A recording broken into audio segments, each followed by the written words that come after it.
The story begins with a fool drinking water from the ground. He wakes up with a message from the system welcoming him to the apocalyptic world and informing him that the reincarnation game was about to start. He had 59 seconds to prepare. The poor guy had just woken up and had no idea what was happening, and right in front of him was a huge zombie. He falls backward, wondering what the hell is going on. The world seemed destroyed and he had no idea where he was. The system announces that he has 50 seconds to prepare. In this apocalyptic world, the only goal was to survive and the functions start to activate. Everything is happening way too fast for the poor guy, and he starts to wonder if he's in some kind of nightmare. A system warns that in 48 seconds, the zombies would come out of their static state, so he should find a place to hide. He begins to be sure that with such a terrible plot, this can only be a dream, and he punches himself in the face, saying he needs to wake up. His head snaps back, and from the pain, he realizes this felt way too real. He starts running in desperation, trying to find a place to hide with 36 seconds left. However, the entire city is filled with zombies. The system tells him that the planet of the blue star is similar to Earth, but 100 times bigger. With 30 seconds remaining, he needed to find a place to hide, but the problem was there were zombies everywhere, so it wasn't easy. The message said that the world was full of zombies and mutant creatures, and he needed to kill them to collect energy and become stronger. The poor guy had been walking for 15 seconds and was already exhausted, wondering what he had done to deserve such a death. At 22 seconds, he was vomiting. At 18 seconds, he declared that he was an expert at games, so he wouldn't die so easily. The system announced that he had a special warehouse and could use the collectability skill to gather materials and items from mutants. The creatures of this world were suppressed, but every 30 days, they would become stronger. There were only 10 seconds left, and he was desperately looking for a solution. That's when he saw a small zombie carrying a shield. It was his last chance, so he ran towards it, grabbed the shield, and tore it from the fool's arm. He also snatched a smoke grenade from the zombie's belt and started running, screaming as the last second finally arrived. The poor guy got headbutted and his neck hit the ground hard. The zombies began to move and the game started. The poor protagonist was already surrounded with the zombies closing in on him, and he knew that if he didn't escape quickly, there would be no way out. The problem was that the one on top of him wasn't that weak. Unfortunately, he gave it a strong kick, saying he would have to abandon the shield right from the start. He grabbed the smoke grenade, threw it towards the fools, and told them to taste this. With that, the desperate guy started running again. The problem was that he didn't have a superhero physique, and there were people crying for help all around him. He saw several hanging from poles and branches. It seemed that all of them had also been teleported from Earth, and he urgently needed to find a place to hide. That's when he saw a small shop and decided to run towards it. At least inside, there wouldn't be as many creatures, right? But then a message appeared, warning him that inside that restaurant were 27 zombies, and entering there was basically asking to become food. Seeing the red window message, he already knew it wasn't a good idea. As soon as he moved away, he saw two other guys approaching. The system then warned him that the supermarket next door had only 6 zombies and clean water, which would be perfect for him. However, he saw the two guys entering the restaurant and wondered if they couldn't see the message that appeared for him. That's when he started wondering if he had the infamous cheat. He went into an alley, and the system informed him that there were no zombies there and a rank 1 resource box.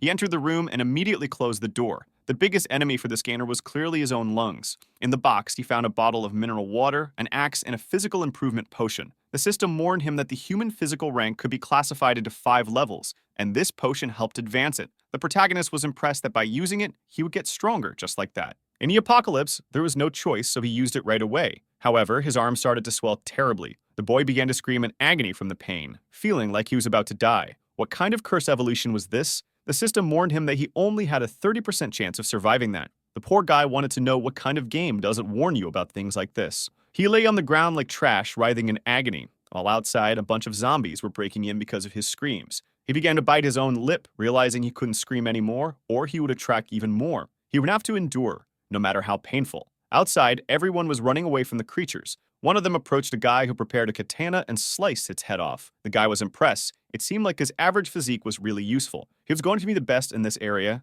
His name was Wine Jiran, and he was the first person to have an abnormal physique in that region. Meanwhile, our boy was still suffering, grabbing water from the drawer and drinking it. Finally, the pain had passed, and he thanked his love for surviving despite only having a 30% chance. He cried, saying that this cursed game doesn't warn about anything. Then he heard someone shouting for help and wondered who the heck was attracting a bunch of zombies to that place. On the roof was a distressed girl in a dress, almost being eaten by 2 monsters. Because of her screams, a horde of zombies was breaking down the door to the boy's place. It seemed this safe haven wasn't so peaceful anymore. He grabbed the axe and the fallen shield. A system informed him that there were 7 zombies on the 2nd floor, but they were distracted by the woman, so he had a chance. The boy was brave and knew that in an apocalyptic world, the only way to survive was to fight. It was time to test the strength of his evolved body. While the poor lady was about to be eaten, Someone hit the monster on the head with an axe. Our boy told the crazy woman to scream quieter because she was attracting tons of zombies, but she just kept begging for help in desperation. While she complained, the boy was busy dealing with the zombies, distributing axe blows left and right. He quickly noticed that both his strength and reaction time were much better.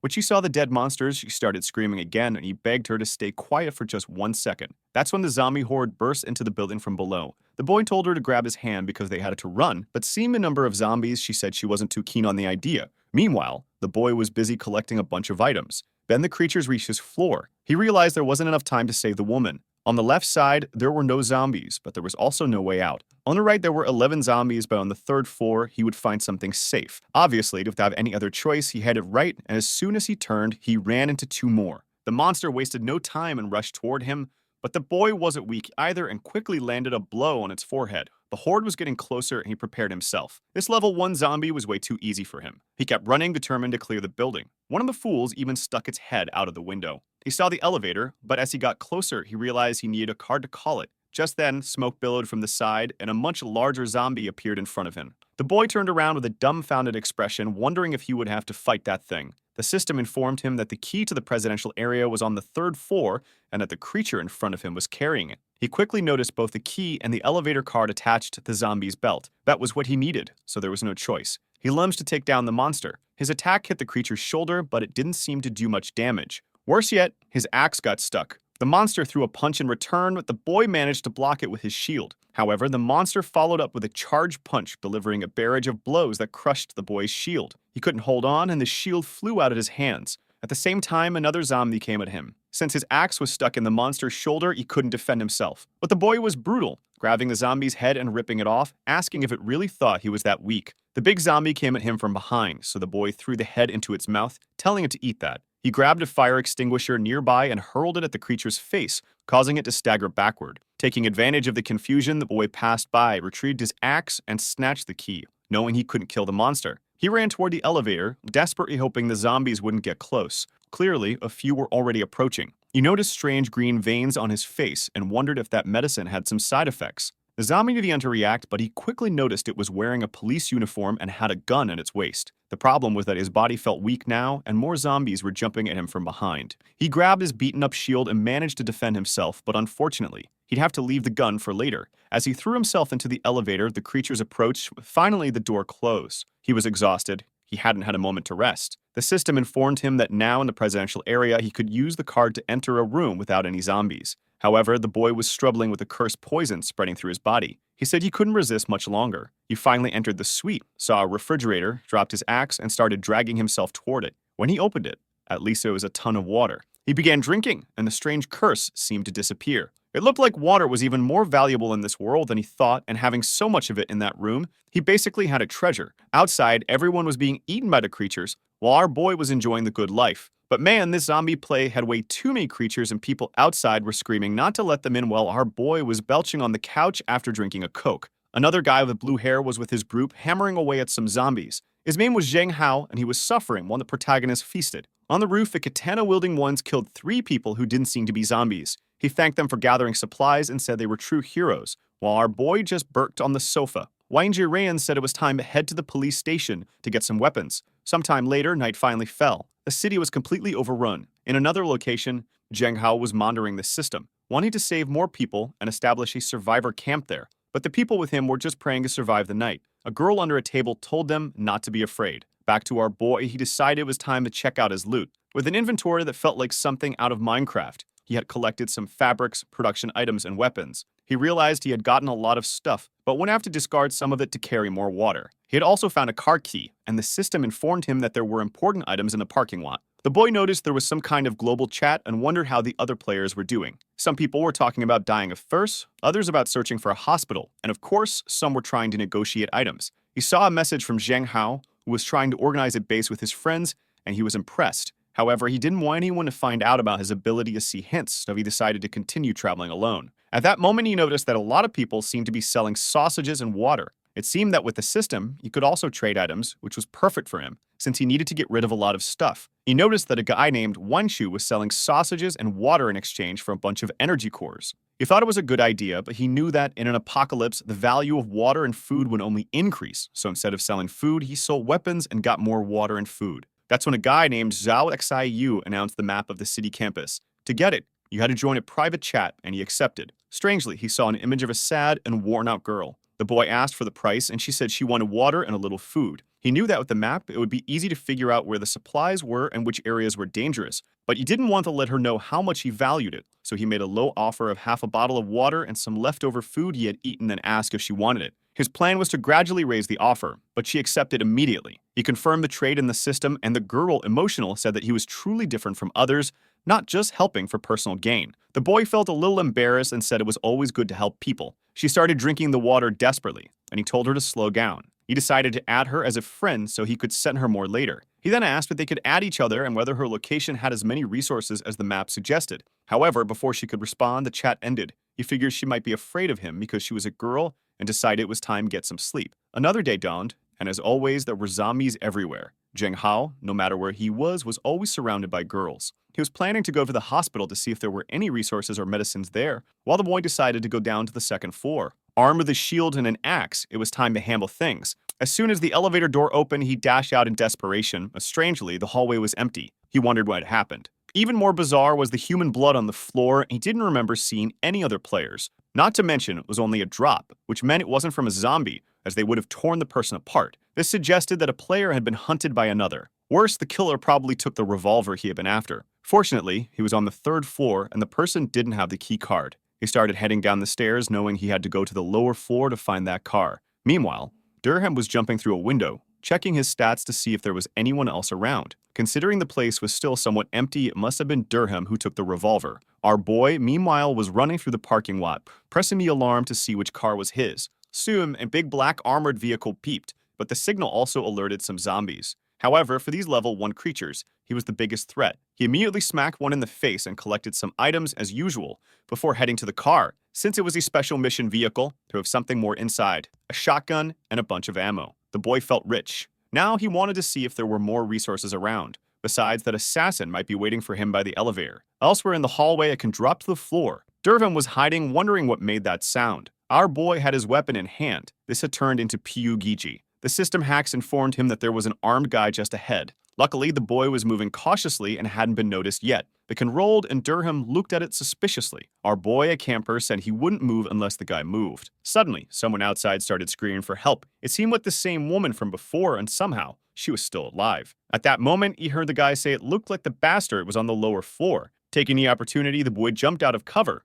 aiming at him, but the hallway was empty. It seemed the guy had actually gone downstairs and believed him. A poor girl was tied to a tree, suffering the apocalypse, begging for forgiveness and saying she was about to die. She asked the guys to help her, but two weirdos from a house said they had saved her, so she just needed to do what they told her. The fat one told her to keep screaming since she hadn't attracted everything yet. His friend beside him questioned whether he could really handle all that. The fat one said he saw a guy with an axe killing 8 zombies without breaking a sweat, so they could handle it too. Meanwhile, the poor girl was surrounded by zombies and thought a hero was going to arrive, but she got bitten. At that moment, her screams attracted even more zombies, and the poor girl became the next victim in the story. The excited fat guy said it was time for them to advance and kill at least 20. He came from behind with a big axe in front of him, but the attack got stuck in the girl's hair. Now he realized it wasn't that easy to kill those creatures. The next second, the guy was running in desperation, crying for help with a legion of zombies chasing after the two of them. What he couldn't understand was why his attack didn't work. He gave his friend the classic push, saying there was no choice, and apologizing, saying that unfortunately,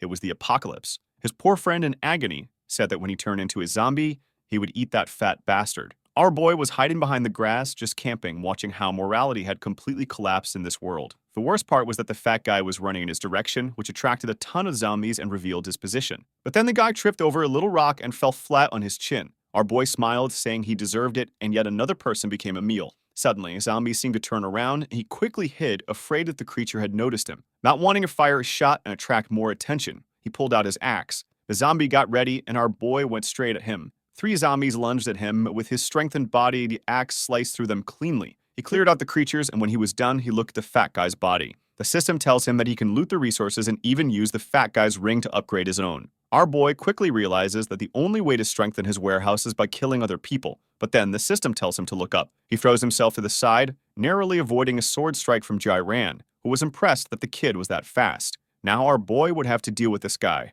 Jairan smiles, saying that he finally appeared and revealed that he had jumped from the window just to trap him. The protagonist asked how he knew he was behind the wall. Jiran laughed, saying that the trick was ridiculous, and that being so inexperienced, he was going to die at his hands. Our boy, looking desperate, said that they wouldn't know until they fought. Jiran smiled, saying that at least he was confident. In an instant, he advanced with a punch that destroyed the boy's shield. Jiran warned that you would now experience the strength of someone with abnormal power. Our boy got a slight kiss on the cheek and nearly died. However, he pulled out his axe and went for Jiran's ribs, but the guy quickly noticed and kicked him. And that's how this Dragon Ball Z fight went, with our boy getting thrown far away. Jiran asked what he thought of his fractured sternum, and the protagonist realized that this guy was extremely experienced in combat. But Jiran simply said that his game was about to end and jumped toward him. However, the boy charged ahead first and grabbed him by the waist. Jiran was surprised that the boy could still move. Running with Jiran in his grip, our protagonist asked why they couldn't live peacefully. Jiran elbowed him in the ribs, making him spit blood, but he kept running and asked why Jiran didn't just use his gun.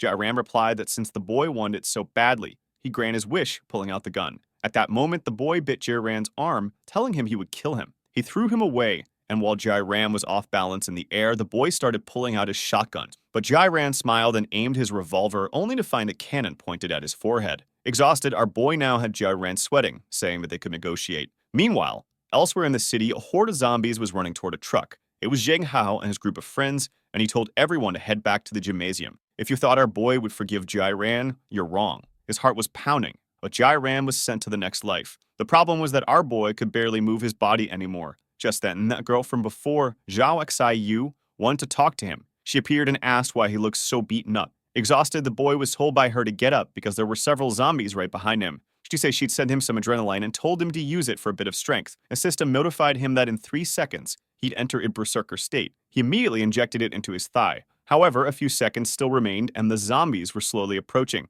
He grabbed Jiran's sword, which was lying next to him, and as soon as the timer hit 0, he stood up, slashing everyone around him. Man, that boy, he started cutting through everything. The adrenaline's effect would last 10 minutes, enough for him to make it back, but then he saw a crowd gathering because of the gunshot. Now his confidence wasn't as high anymore, and the zombies were already closing in on him. The problem was, there were creatures behind him too. He headed into another corridor and found a whole bunch more, and just as the ones behind him were about to catch up, he, in all his swag, threw his pistol back over his shoulder. But when he pulled the trigger, nothing. It was empty. He dodged the zombies' attacks slowly but ended up tripping and falling like an idiot. He noticed a fallen parking sign and seemed to have an idea. He stood up, slashing through the ones in front of him, ran to the sign and ripped it from the ground. When he turned around, a whole bunch more was coming, like he was confident, shouting for them to die. Meanwhile, someone above was watching, wondering how one guy was beating 10 zombies alone. From the top of one of the buses, a guy opened a window and told everyone to check out this legend. But then something caught our boy's attention. A fat zombie appeared in front of him.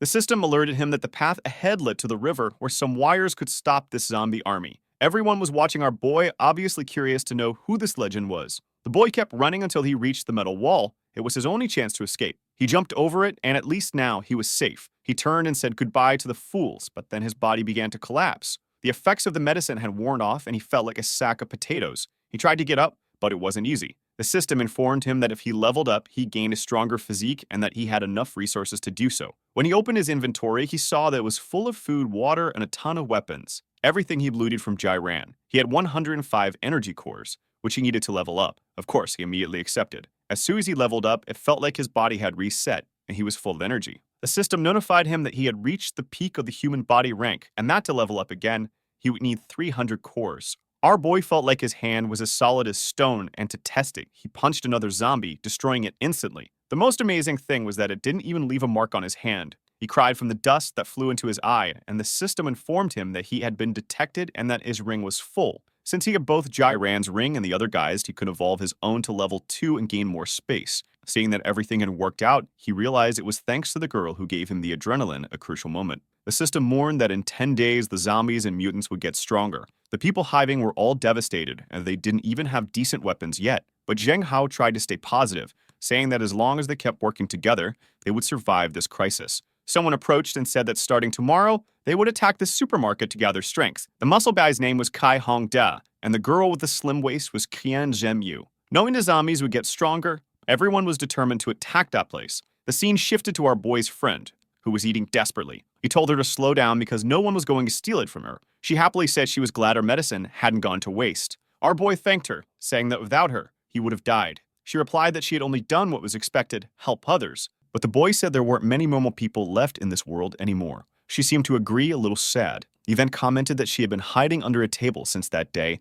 and asked her to tell him where she was so he could go save her. At that moment, she seemed startled. He noticed that she was about to close the conversation and told her not to do that he just wanted to share his house with her. It was big and even had a functional bathroom. She could live there. But she just thanked him for the food and drink and said goodbye. Our boy realized that this girl didn't trust him at all. From under the table, she said it would be great to get out of that place, but people didn't know the real danger of this world. She started sweating as she looked out the window. A giant paw rose in front of her. Sometime later, we're back with the protagonist who's running around. He notices some meat potato seeds on the ground. The name says it all. It's a potato from this world that tastes like meat and contains protein. After some time, our boy is back home, but the window is broken, everything in the fridge has been stolen, and his room has been ransacked. Meanwhile, elsewhere, something breaks through a window. A creature with a giant tongue starts crawling down the wall. Our boy is aiming at the window, but relaxes when he realizes that if there were something dangerous, the system wouldn't have alerted him. But then, he hears a burp behind him. He immediately aims his weapon and yells for whoever it is to get out. But what appears is a trembling little girl. Confused, the boy wonders why there's a little girl there. He calls her Little Rat and says it looks like she was the one who stole everything. Embarrassed, she hesitates before admitting, then changes her mind, saying it wasn't true, that she didn't steal anything or break anything. But our boy tells her to stop lying with a hammer in her hand. Embarrassed, she claims it wasn't her and asks for a bottle of water. When the boy is about to call her shameless, she smashes his foot with a hammer. Startled, he gets punched in the face. As he stumbles back, she runs off, thanking him for the storage ring. Furious, our boy wonders why he didn't just shoot the girl. He heads to the door, questioning why the system didn't give him a hint this time. But just then, the girl reappears and asks if he still have that gun. He questions whether she's really trying to steal it. She closes the door, warning him the zombie is coming. He tells her she better return the ring, or she'll be the one turning into a zombie with a hole in her head. At that moment, the system warns him to watch out for the window. The giant-tongued creature bursts into the room. It's a lava walker, extremely fast, but with poor vision. The girl hits in the head with her hammer, impressing our boy with her strength. At least she bought him some time. He takes the chance to land a blow on the creature's forehead, and it drops dead. Relieved, he realizes that these mutants aren't as hard to deal with as he thought. He turns to the girl and tells her it's time for her to get a bullet too, unless she returns the ring. But the creature starts getting up again. Both are shocked to see it still alive. He tells her to return the ring because he's out of bullets. She responds by saying he should just give her 2 bullets, and she'll handle the rest. He dodges and tells her to give it back already. He kicks the creature in the head, sending it crashing into the wardrobe. Finally, the girl hands over the ring. The boy grabs it just as the creature lunges at him again. He reloads his gun and tries to shoot, but the creature dodges and clings to the ceiling. Our boy quickly realizes this thing is smarter than a normal zombie, especially since it changes targets and goes after the girl. She tries to defend herself, but doesn't have much of a chance. The boy tosses her a katana. As soon as the creature falls, he collects the body and receives 15 energy cores. Turning to the girl, he tells her to get lost before he takes her out too. But she says he's her new boss since he's loaded with good weapons and resources. He raised his arm about to say something, but she already called him boss and warned him that he had been wounded by the creature. The crazy girl starts laughing, saying that since he's going to turn into a zombie in 2 hours, she might as well kill him now to spare him the pain. Furious, he demands to know why he should pay for her stupidity and says that before he dies, she'll pay the price. Scared, she asks what he's going to do. With a serious expression, he tells her it's obvious. He's going to make her die. She leaves, saying she'll be back soon and that when he's a zombie, she'll smash his head in with her hammer. At least he's glad she finally left. The next morning, she's wondering where her zombie boss went so she could grab all those resources. Of course, he had already left, looking for better places, using the map Paxayu had sold him. He crosses a bridge and the system tells him that this is the perfect place since there are no zombies. He enters a large warehouse and starts looking around the room. Then he hears a strange sound behind him. Bending down to check under the table, he finds a baby Moon King wolf, a rank-S creature that can be tamed by feeding it. Our boy seems excited to find this rank-S creature, but the little wolf doesn't look happy after being startled. Naturally, the boy seizes the opportunity and tosses it a piece of meat. The wolf slowly approaches and starts sniffing. As soon as it begins to eat, the boy gets excited. The favorability level is still at 0, but to tame it, he needs to reach 100. What's most impressive is that the current combat ability of this creature is equivalent to an extremely strong and well-armed human. The lucky boy realizes he's a very lucky guy. Meanwhile, inside the supermarket, Zheng Hao's group is worn out. Some people are kneeling in front of them crying in desperation. Zheng Hao tells them to give them some food. Yanji says it doesn't make sense. After all, in 2 hours, they'll turn into zombies anyway. But Zheng Hao says that since they got injured protecting them, they should at least get something good to eat before they die. Everyone falls silent but seems to agree. However, Han Des, standing nearby, thinks their leader is an idiot. Our boy was down to his last piece of meat. The dog was happy. and the favorability had reached 99. Finally, he tamed the Moon King wolf combat pet. Its name was Pang, and it ate zombies, meek, animal meat, and mutant meat. The boy then called the wolf over and told it to drink some water. While learning about this, Phase 2 is approaching. That night, they were digging something on the beach, and Pang was making some holes. However, our boy told him he had no more seeds, so that was enough. Unfortunately, he had to spend his water bottles to water the crops since it wasn't raining. Phase 2 was about to start, and he urgently needed a way to start purifying the water. He told Pang to guard the house and not let anyone approach the island. In the chat, he noticed that all the city's water supplies seemed to have become strangely polluted. Jinhao was still announcing that he had 15 survivors with him and was accepting anyone with abnormal strength ranks. In the city, people were starting to get used to surviving against level 1 zombies. A girl was celebrating until she got hit by an arrow. Zombies might become familiar, but there are other people out there hunting too. Poor couple, said Kai. The scared man said he ordered the girl killed, but the redhead asked if she wasn't enough, telling him to stop wasting time and to go collect the items. However, he told her to wait. Someone else had arrived. The system warned him to be careful of the third-floor window, where 2 bandits with bows and arrows were lurking. He knew these ambushers must be killing lots of people that way. The guy told the girl to wait because he had a better plan. He sent a message to someone named Lawson, telling him to come toward them because they had a good catch. Our boy knew it would take at least 20 seconds to get up to the 3rd floor, so he needed to find a way to make them come down. Then 2 people appeared in front of him, and he immediately knew they must be allies. The leader of the group told him to hand over all his valuables and he would be spared. But our boy simply told him the same. Just then, a guy emerged from the bushes behind him. At the same moment, the girl fired an arrow. But man, our boy was like a ninja, catching it before it touched his chest. The problem was, because of that, he took a hammer blow to the spine. The guy celebrated, calling everyone over and wondering how such a weak kid could be the boss. The scared man didn't want to come down, but the girl jumped down immediately. When she hit the ground, she asked how he could be the boss if he was so scared, especially since the boy was already dead. But at that moment, the scared guy shouted for everyone to be careful. Our boy got up behind the first guy and cracked him across the back, saying that now everyone was in the same place. Another one came at him from behind, but our boy stood still and split the guy in 2. Then the system warned him to watch out for a grenade. Seemed like that warning came just in time, right? The leader grabbed the redhead and told her to run because the kid was strong. All the leader's buddies died in the explosion, and our boy managed to climb up to the next floor. The redhead asked why they were running, and the leader said that with that kind of speed, the boy must be at the limit of the human body, a rank far above theirs.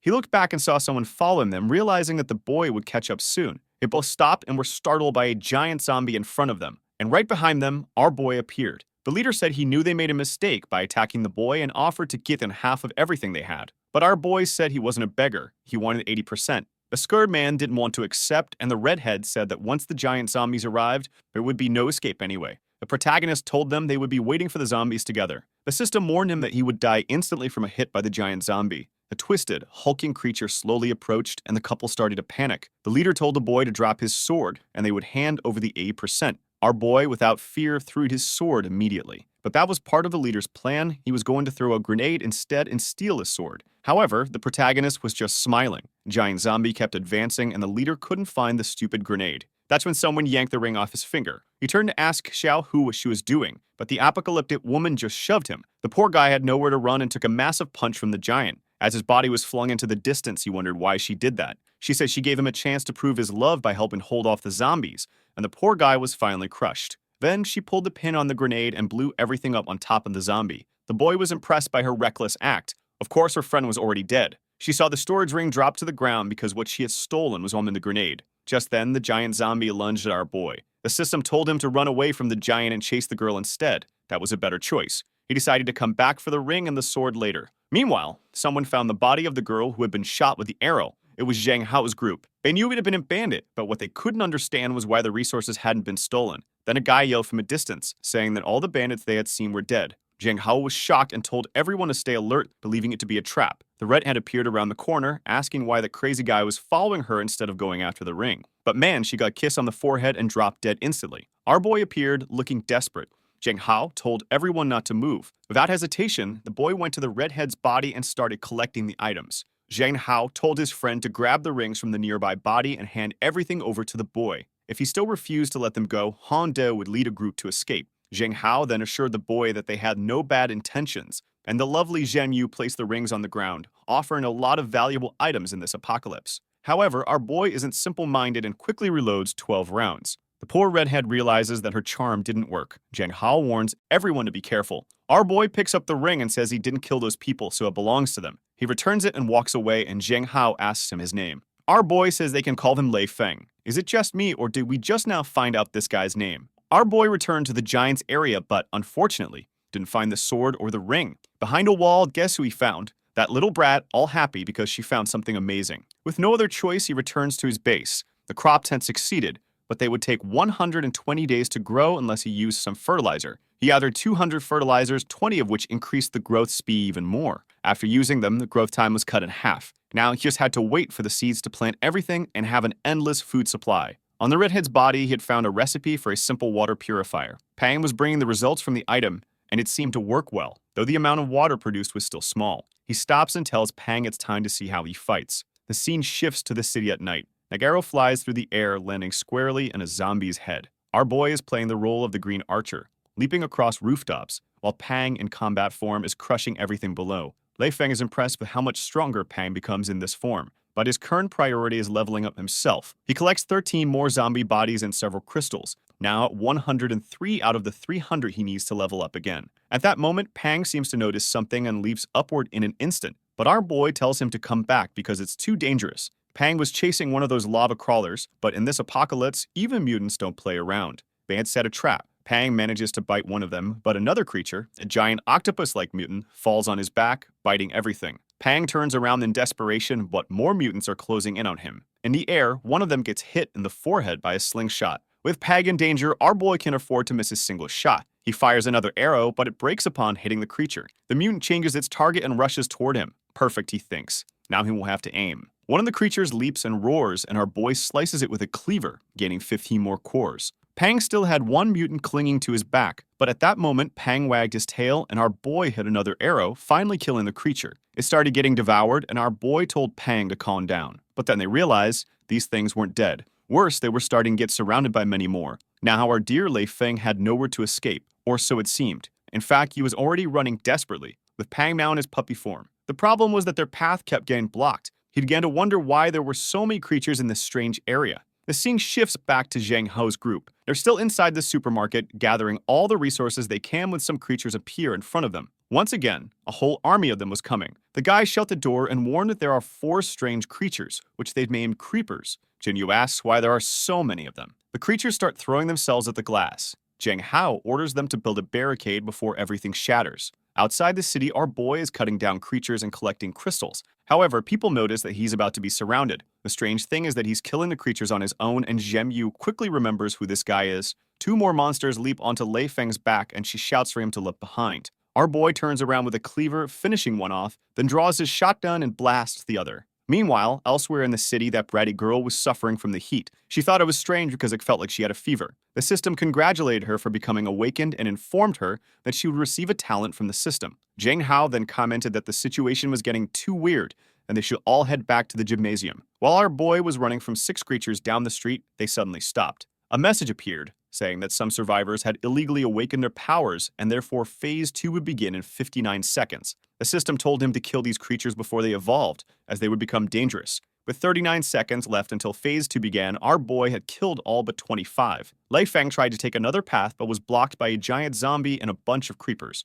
He obviously asked the system to show him another route, and it suggested he go down a nearby alley, where 300 meters ahead, he'd find a truck with gasoline. He started running, but there were only 15 seconds left. Seeing the number of zombies, he knew that Phase 2 was going to be much more difficult. The creatures were all eyeing him and only 8 seconds remained. He finally reached the truck, but a monster was holding the door. There wasn't enough time to kill the creature with the army of zombies closing in. He decided to slide under the truck, but he hit his foot on a rock. While he was wincing in pain, Phase 2 had started. At that moment, the creature on top of the truck jumped at him, crashing into the ground and causing an explosion. The creature had not only grown larger, but also much faster. It leaped toward him again, and he barely managed to dodge the attack. Realizing that if he dragged out this fight, he would be killed, the creature jumped so high that it got confused, but it quickly came back down to attack him again. Without his katana, it was impossible to kill the creature, so he needed to find a place to hide first. He managed to open the truck door just as the creature lunged at him, and inside, there was a bazooka. The creature kept coming, but our boy grabbed the bazooka and told it to try a bite of this.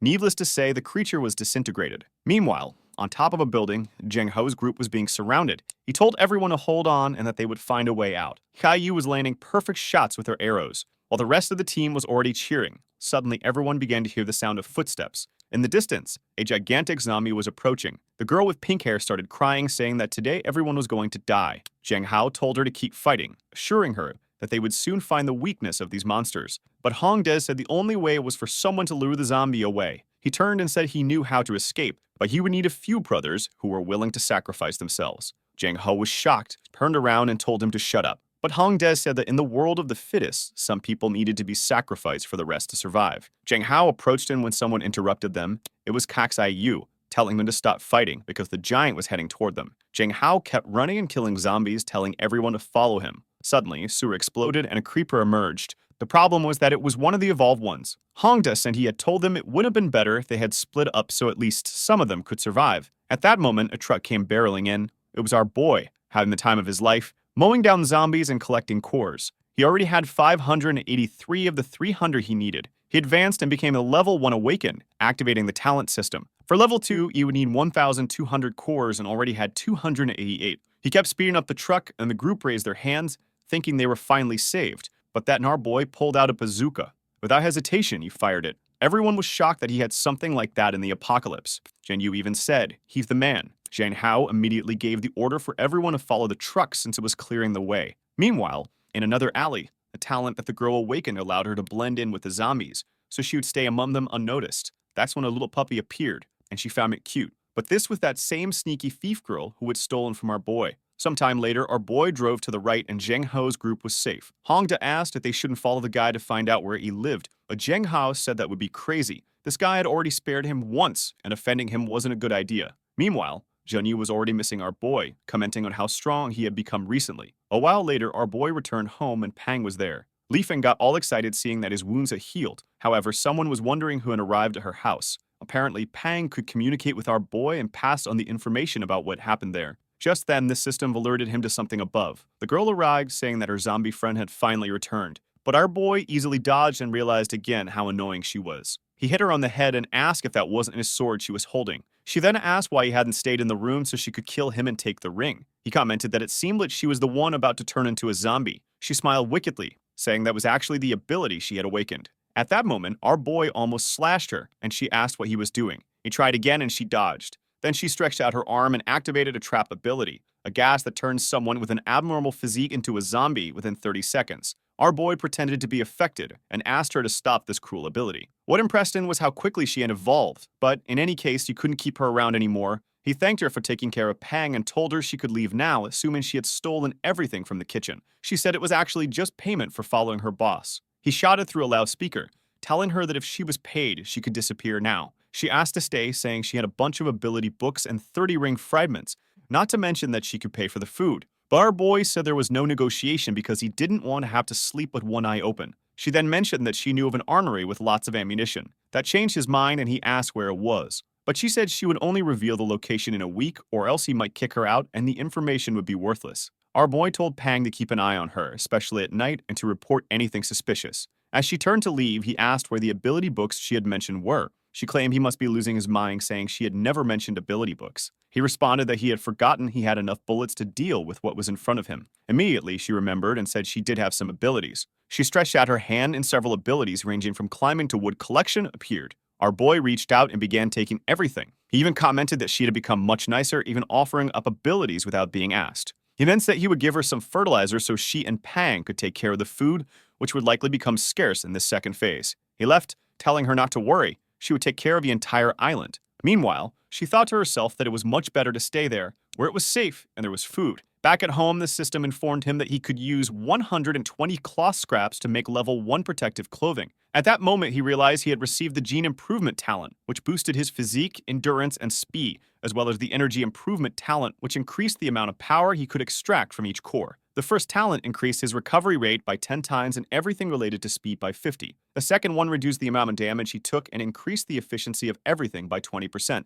Now, with the extra defense from his pure energy shield, he knew close combat with zombies was no longer a problem. Meanwhile, in another part of the city, the zombies were trying to break through a window. As usual, Zhang Ho's team was in deep trouble, with everyone saying they wouldn't last much longer. One desperate guy said that even if the zombies didn't break in, they wouldn't be able to escape and eventually they would die of hunger. He declared that the place had now become everyone's graveyard. Jenny tried to calm him down, saying they had survived so far and would continue to survive. But the guy with the red eyes asked about this so-called survival and charged at her, saying she was only saying that because she had been injured. At that moment, everyone was shocked to see that he had been bitten by a zombie. He lunged toward Jen Yu, saying that now it was her turn to be infected too. But a blade came between them. It was Hong Da who sliced the boy at half and the remains collapsed to the ground. Hong Da said that if anyone else had been injured, they should come forward, and he would let them rest in peace and isolation until they became zombies. However, if he found anyone hiding their wounds, they shouldn't blame him for what he'd do next. The group was terrified, and a little boy started sweating profusely without saying a word. He stepped forward. Everyone was startled. He looked at them with a pitiful expression, while Hong Da seemed thrilled.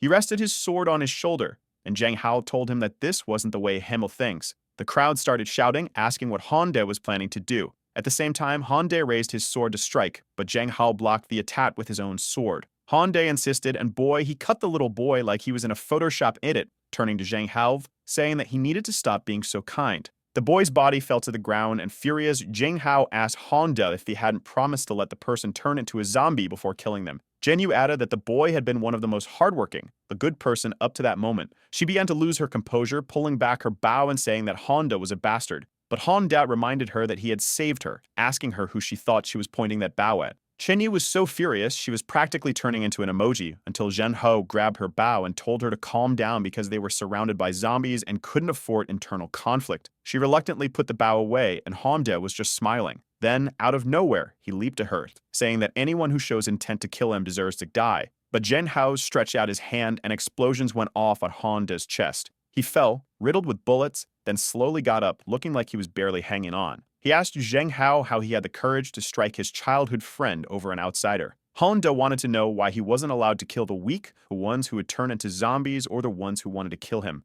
In the middle of his speech, he collapsed, saying that this weakness would lead to everyone's death. The poor guy was closer to death than life. Hong Dao admitted he feared death, but Zheng Hao had saved him. So now Zheng Hao could take back the life he saved and kill him this time. Zheng Hao just stared and turned to his friends and told them to treat Hong Da before he died. Betin carried the poor, beaten-up guy away, and Zheng Hao warned them not to mention anything about what happened. He then asked Zhen Yu how long the food would last. She said 2 days. He replied that by tomorrow, most of the zombies would have dissipated, and he would go alone to search for resources. If he didn't return by nightfall, they could disband the group. 4 days passed. Our boy's crops were growing nicely, and that little girl was busy harvesting with Pang. That day's harvest alone was enough for them to survive for a week. Our boy reminded her not to think only about eating, but to plant more so they have more food in the future. She commented at the problem with those meat potatoes was that they had so much water, they could spoil quickly. She suggested using zombie venom to dry them out. Lai Fang immediately asked if she was trying to turn him and the dog into zombies.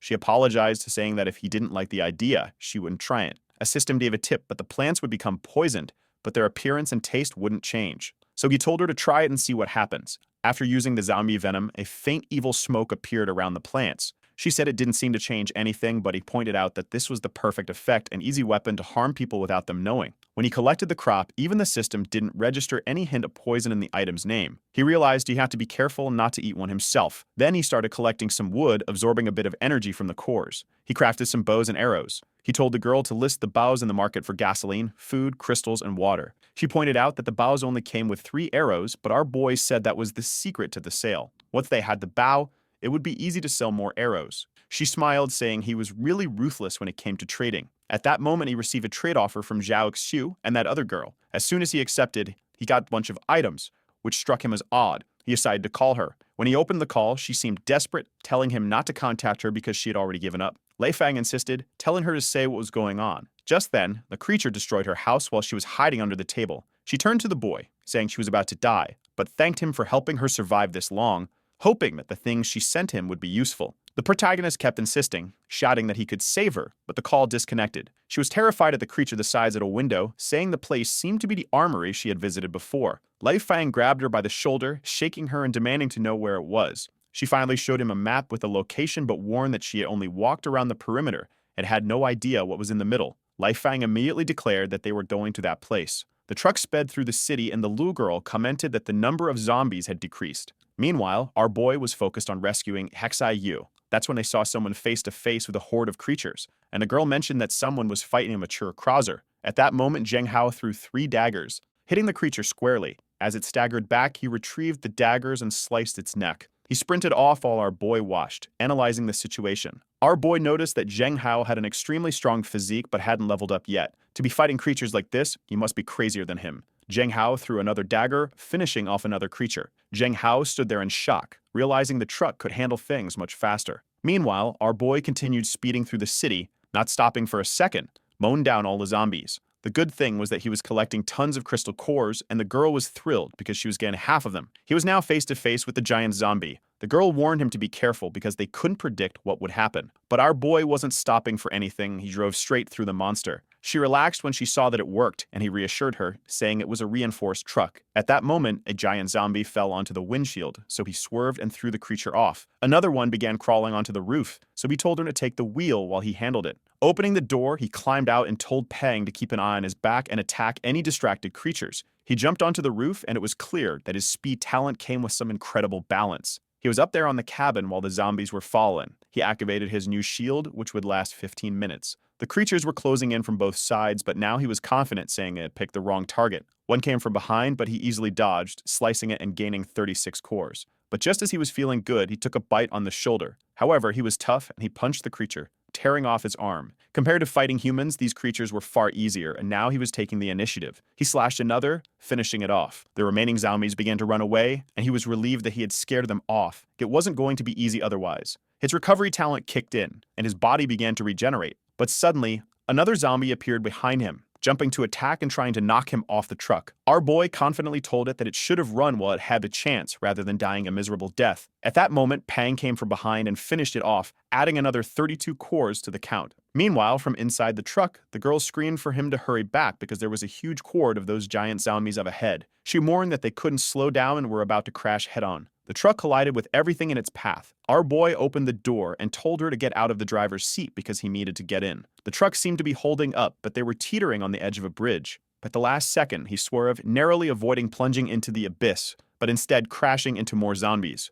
The girl began praying that the truck wouldn't explode while he kept collecting 36 crystals with each hit. But then the system warned him that the truck would explode in 40 seconds. He kept mowing down the creatures, smoke billowing from the engine. The girl begged him to slow down, saying she couldn't even see anymore. But our boy just told Xiao Xiu that they were almost there. They then saw a wall of creatures up ahead, and she confirmed that this was the place. He told her to jump on the count of 3, and they both leaped out as the truck continued forward and exploded, taking out everything in its path. She was about to complain, but he told her to shut up and keep running. They had to get out of there before more zombies arrived. As soon as he took a step, a window appeared, and the system alerted him that inside was a giant lizard with abilities comparable to a rank 2 awakened. Unfortunately, it was already face to face with him. The lizard lunged to bite, and our boy shoved his friend aside, at least managing to save her. Pang tried to help, but that stomped on, leaving the girl worried that they were all going to die there. The creature seemed to have eaten our boy until it took up a Zupa's shot right to the roof of its mouth. He came tumbling out with his shield activated. She celebrated, saying she knew he wouldn't die that easily. He turned and hit the lizard again, but the system told him he needed to finish it quickly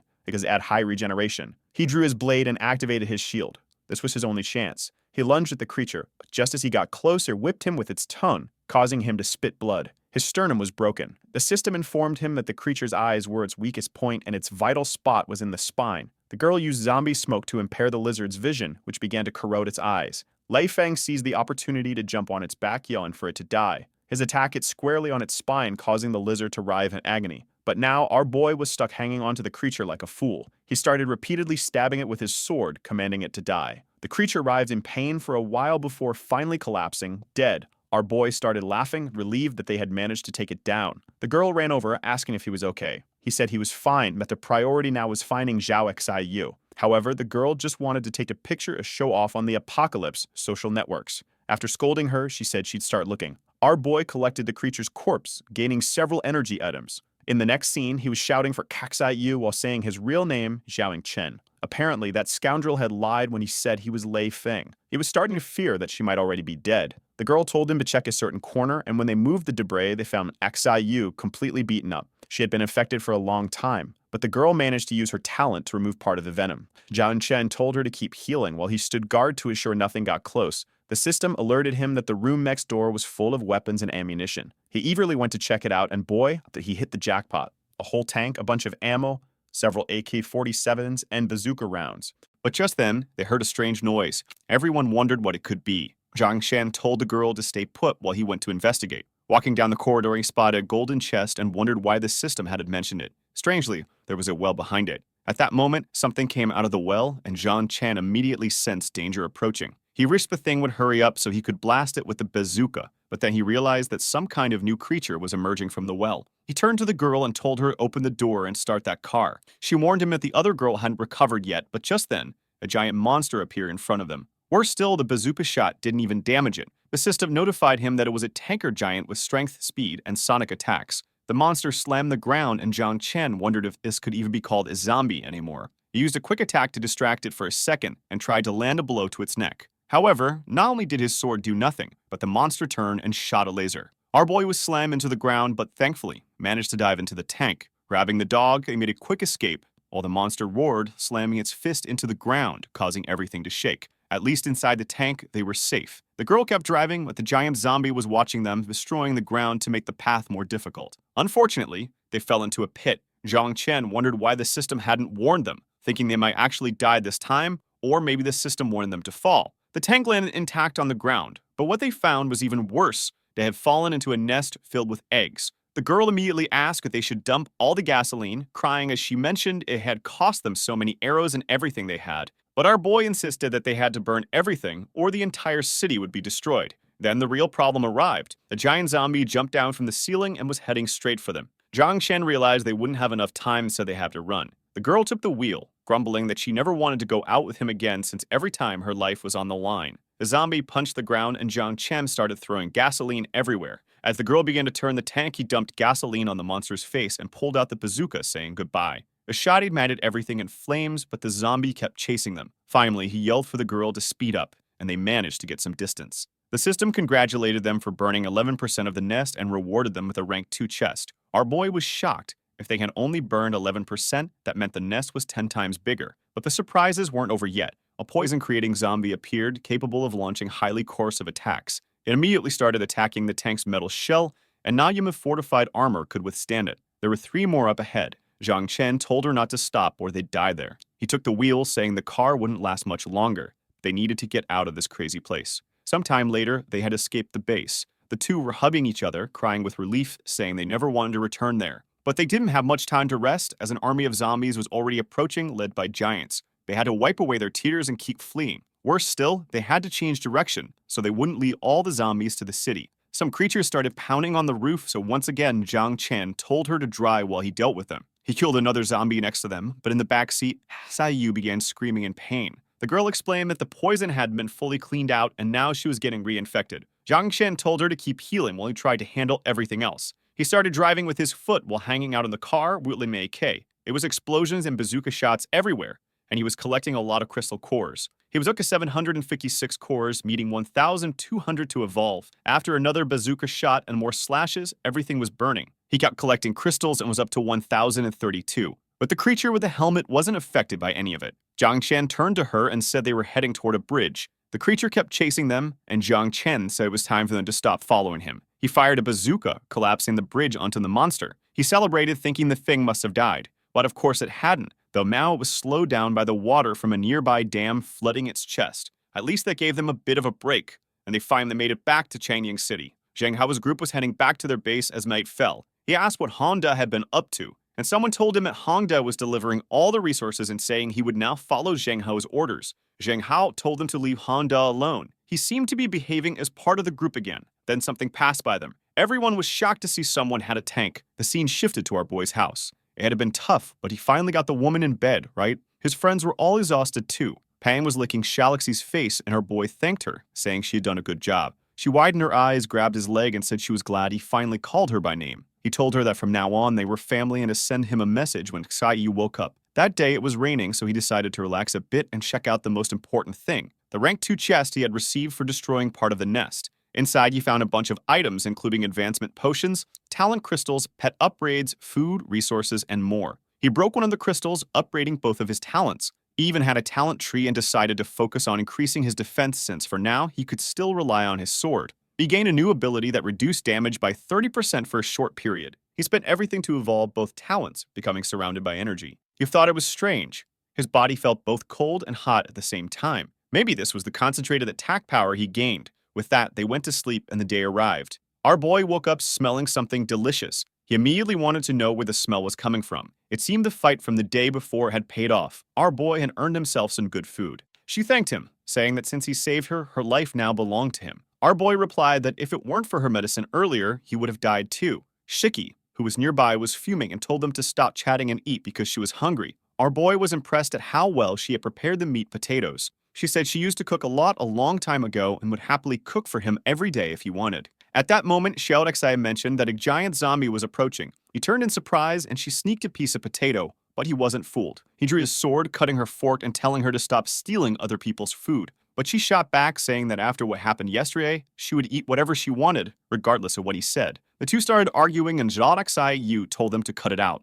That's when Pam jumped in, catching the food in midair and carried it away. Sometime later, they were fertilizing another batch of potatoes. They had run out of everything they collected before, so it was time to gather more. Zhao Xiaoyu was excited, saying she hoped to live this peaceful life forever. The girl started showing off, saying she had enough combat power to protect everyone there. She then turned and said she had forgotten to mention something. She had gained a bunch of skills from the base they'd raided. Some were piloting skills, others involved shooting, and among them was a diary from someone who survived another apocalypse. Two other interesting skills were knowledge of metals and basic mechanics. She learned all the abilities and decided to read the diary. It described how, on August 12, 2012, a virus spread through the city, turning everyone into zombies. In less than 24 hours, there wasn't a living soul visible on the streets. By September 12, however, humanity's worst nightmare had become mutant plants and insects. Most of these creatures revived after being killed, and they also came from underground. By October 12, people in the bunker began taking their own lives, tired of living underground. In December, insects attacked the base, and they didn't have time to get into their mechs.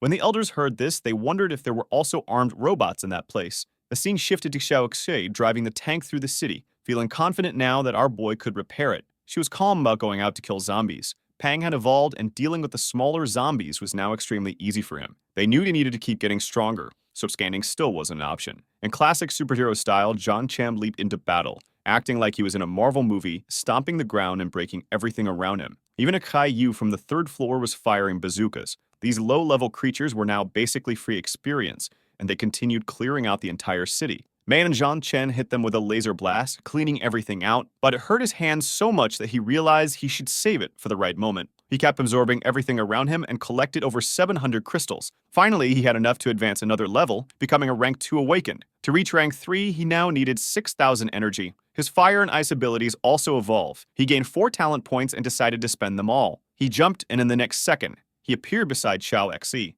She was impressed, saying it seemed like he was teleporting. Our boy asked her how many points she needed to level up, and she said she still hadn't advanced. He questioned how that was possible, but she told him not to worry since they were surviving just fine. However, Zhang Chen insisted they needed to get stronger before a disaster hit the city. He activated his eye to scan for more zombies. Kai Yu then announced she had reached the level of exceptionally strong and wouldn't be a burden anymore. Zhang Chen praised her, saying that was impressive, and now was time for them to clear the entire city. In a nearby room, it was full of creepers when suddenly the wall exploded. The monsters were shocked as fireworks burst beneath them. Of course, it was Zhang Chen. The creepers started fleeing, but Shou Xai gave the order to fire all their bullets and not let any of them escape. Throughout the city, people began whispering that someone was laughing maniacally while killing all the zombies. There were so many explosions that people were afraid to go out and see who it was. Some thought it was good, while others knew that resources would become even more scarce now. One person said that no one should go to the commercial area of the city, as it belonged to the gym's camp, but another replied that their camp was more like a camp for beggars.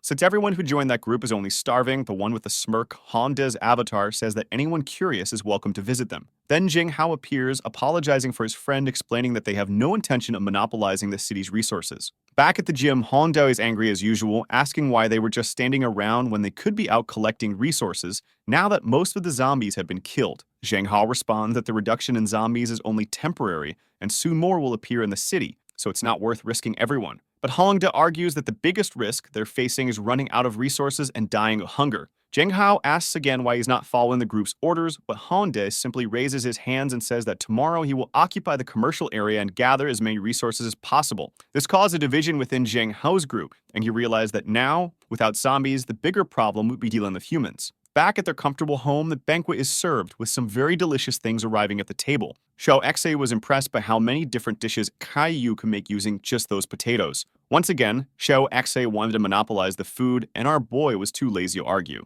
Xiao Xe explained that she had been starving since her time in the other world she lived in, where the only thing to eat was tree roots. Our boy was surprised and asked if she was that poor before coming to the apocalypse. She deflected, saying yes while quickly changing the subject, mentioning that she and Paxayu had managed to sell a lot of bows and arrows. She didn't want to reveal to Zhang Chen that she was actually born in this world. Then Zhang Chen announced that tomorrow they would return to the bunker, making Paxayu nervous. He explained that the city's zombies were no longer enough for him to level up. Moreover, before the mutant plants and insects started to appear, they needed to arm themselves with the mechs. Later, Zhang Chen gave Pang some food, which was supposedly an evolution item, though it had a strange shape. Our boy told Pang to trust him and eat it without thinking. Pang swallowed it, and black smoke started emanating, Zhang Chen noting that the effect was quick. Surprisingly, it even corroded part of Sayu's arm. Zhang Chen told Xiao Xai to heal her while realizing that this strange food was indeed effective. Out of the smoke, something began to emerge. Our boy was keeping an eye on it. A giant paw slammed onto the ground, and both girls were startled at the sight. Pang had evolved, now with a dark aura coming from his eyes. To be honest, he didn't look much different, but everyone was impressed. The system showed that he was now a rank 1 adolescent, and with his wild call, he could summon 2 more wolf cubs to assist him in combat. Feeling confident, Zhang Chen declared that it was time to go hunting, leaving Pang in charge of the base. He told Pang that this island was now his and he should obey everything Xiaoyu said. Zhang Chen then said it was time to head to the bunker. The scene shifts to the commercial area where Han Dao was not only killing zombies but also other survivors, excited because it was a much easier way to collect resources. The victims called him a liar, since Zhen Hao had promised that anyone who came there would receive help. Hongda cynically replied that they shouldn't blame him because these were the orders of their leader, Zhen Hao. One of the survivors pointed out that this would turn them into public enemies, and everyone would hunt them down. Hongda responded that if they handed over their rings, he wouldn't kill anyone, asking what they thought of that offer. The survivor hesitated, asking if it was really true. Hongda smirked and said they could trust him, but warned them not to reveal that he was just following Zheng Hao's orders.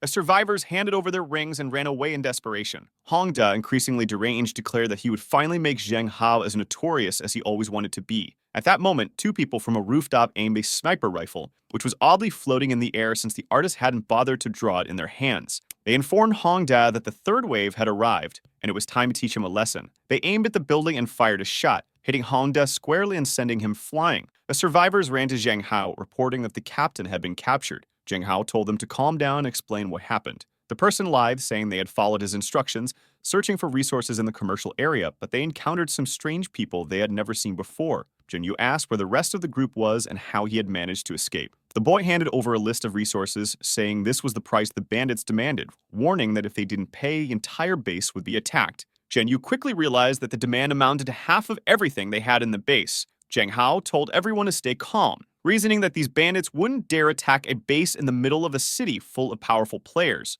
However, he admitted that his concern was that even if they handed over the supplies, they might still be killed. Jinyu asked if he was really willing to give up half of what they had. Zheng Hao, feeling conflicted, said he knew of a way to save Hongda and that he had to help his friend. The scene shifts to a cave. Xiao Xe was walking through the creature's core area asking where the mecha was. Just then, one of those poisonous creatures appeared in front of her. Startled, she nervously started talking to the monster, asking if a zombie knew where the armed robot was. The creature just stared at her for a moment, then shook its head, indicating no. To test if the creatures would obey her, she commanded it to leave, and immediately, it ran off. She went ahead and asked if it had seen a big piece of metal that the zombies were afraid of. The zombie nodded and pointed downwards. The scene then switched to Zhang Chen, trading punches with that giant zombie with a helmet. He was using all his defense skills to buy time for Xiao Xai to find the mecha, but she had to be quick because he couldn't keep fighting the creature for much longer. Xiao Xai finally found her way down, where, hidden deep below, she discovered 4 mechas. However, upon closer inspection, she realized they were more like mecha scraps.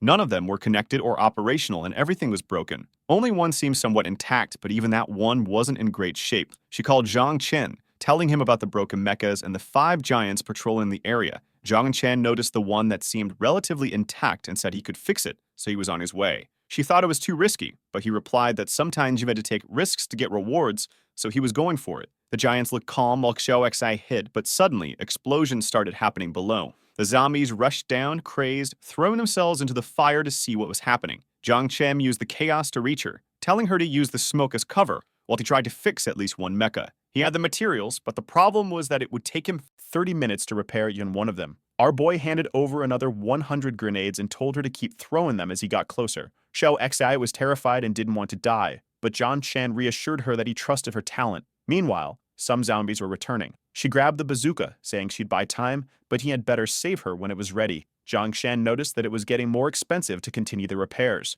In the meantime, Xiao Xad was shouting at the zombies, calling them idiots, while throwing grenades left and right. Amidst the smoke, the creatures struggled to find her as she kept tossing grenades and bazookas at everyone. Time passed, and fortunately, she had used up all the ammunition she had received. She was exhausted, but she knew this was a critical moment and needed to buy just a bit more time. After a while, the zombies were all beaten down, and Xiao Xai had no more ways to help. Bravely, she declared that she would keep stalling even if it meant becoming a zombie herself. But just then, something emerged from the smoke. It was Zhang Chan in the mecha, although it still looked a bit beat up. The problem was that a lot of zombies were blocking his path. Luckily, the mecha was extremely fast, and he easily dodged around them. He told Xiao Xai that for now, it could only fly because it still needed a lot of materials, and he ordered her to jump in and drive it while he distracted the creatures. She jumped into the mecha and went straight for the monsters, telling Zhang Chen not to worry, as she would get the mecha to safety. Zhang Chen kept dodging attacks, realizing how fast the zombies were, and at this point, he even had electric powers like static shock, while Xiao Xi accelerated to get out of the pit.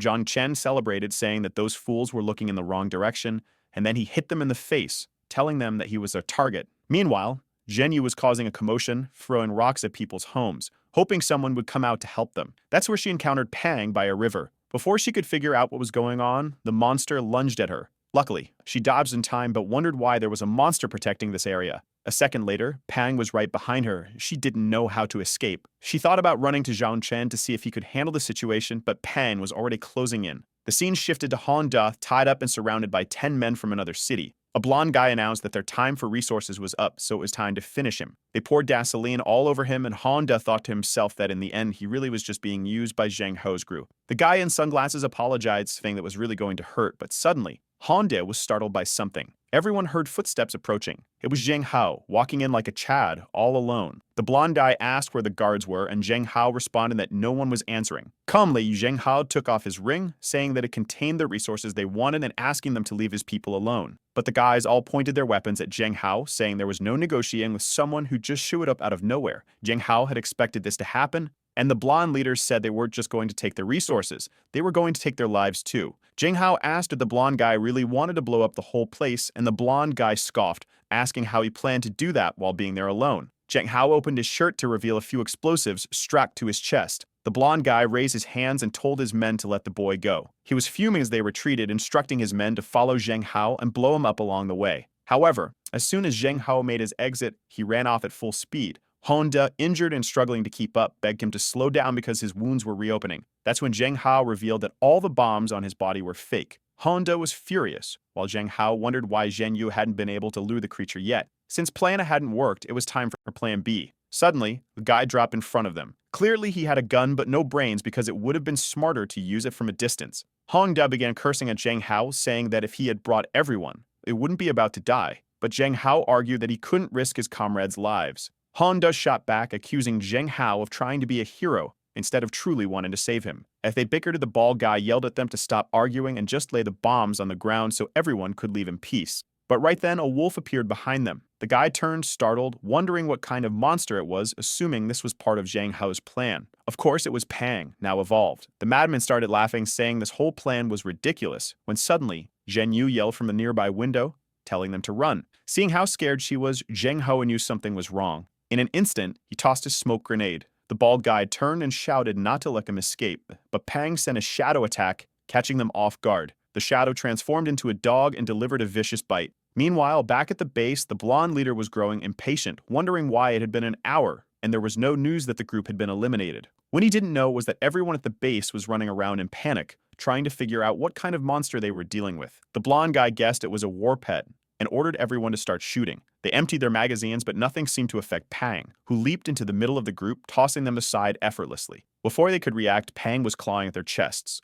The blonde leader tried to flee, realizing the creature was too strong, but Pang let out a war cry, summoning his two clones. With that, the entire base was wiped out. Sometime later, back in the city, Honda thanked Zheng Hao for saving him and said he could make his way back on his own. Zheng Hao agreed, saying that was probably for the best for the group. Once again, Honda walked away angry, complaining that no one understood him. Meanwhile, Zhenyu was furious, shouting that Honda was a heartless bastard who didn't deserve to be saved. Honda muttered to himself that he would return, become an awakened, and replace that damn Zheng Hao. Then the scene shifted to several trucks and tanks moving through the city, packed with armed men. The leader, who seemed calm, ordered them to kill everyone in the city as revenge for his younger brother. They replaced treasure chests in highly visible spots to attract various groups and then kill them all. Behind a bush, Honda was hiding. This was a giant mercenary group, and they were planning to wipe out the entire city of Shangyan. However, when they looked up, they saw something in the sky. Everyone was shocked to see a kind of mecha. Nobody could understand how something so rare could be in this broken-down city. Inside the mecha was Xiaoji, wondering why there were so many outsiders in Chang'an, as they seemed to have bad intentions. It was time to give them a little scare. She descended to the ground, and immediately everyone started running in panic. The mercenaries scrambled back into their trucks and tanks and sped away. With that, Xiaoji flew off in the mecha. Honda watched everything unfold, realizing that with a mecha, it was impossible to lose. Interestingly, the treasure chests that the mercenaries had placed in the city were still there, left behind in their hasty retreat. When Honda opened one, he found some weapons and a physical enhancement potion. Finally, he could become awakened and get some likes on this video. It helps Mamoru make more juicy content for his viewers. Activate the cheeky little bell, and I'm out.